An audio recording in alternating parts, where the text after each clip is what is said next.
পটল আর আলু দিয়ে রুই মাছের ঝোল রান্না করলাম। রুই মাছ না, সরি, কাতলা মাছ।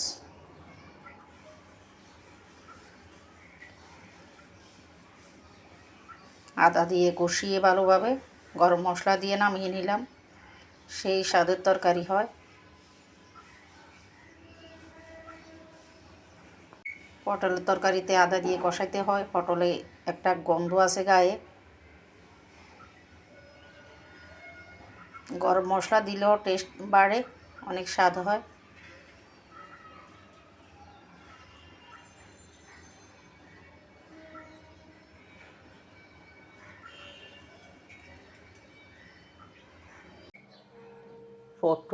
পটল রান্না করব আজকে।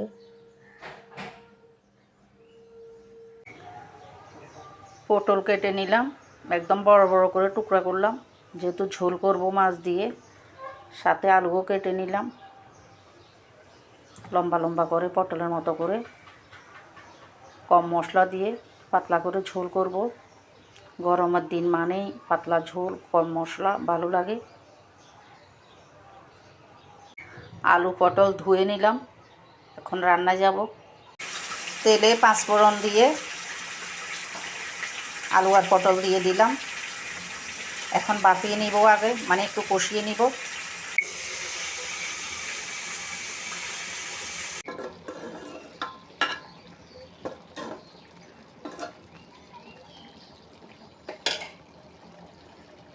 লবণ, হলুদ, মরিচ, জিরা, আদা বাটা সব কিছু দিয়ে কষিয়ে নিলাম ভালোভাবে।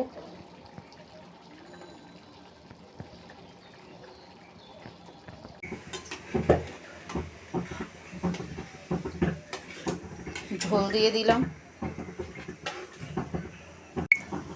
আলু আর পটলের সাথে মাছ দিব, তো মাছ আগেই ভেজে নিলাম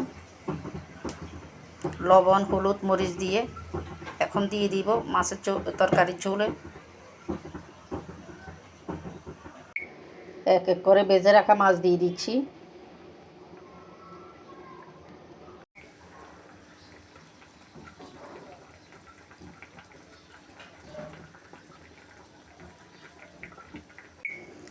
মোটামুটি হয়ে আসছে মাছ দিয়ে আলু পটলের ঝোল, পাতলা ঝোল। গরম মশলা দিয়ে দিব এখন। গরম মশলা দিতে হবে, কারণ পটলের গায়ে একটা গন্ধ আছে। গরম মশলা না দিলে তরকারি টেস্ট হবে না।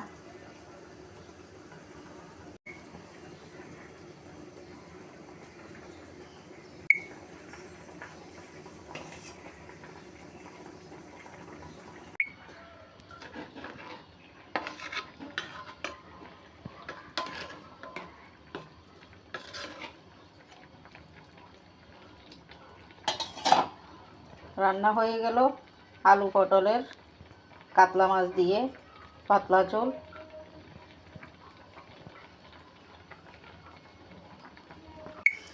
পটল আর আলু দিয়ে রুই মাছের ঝোল রান্না করলাম। রুই মাছ না, সরি, কাতলা মাছ।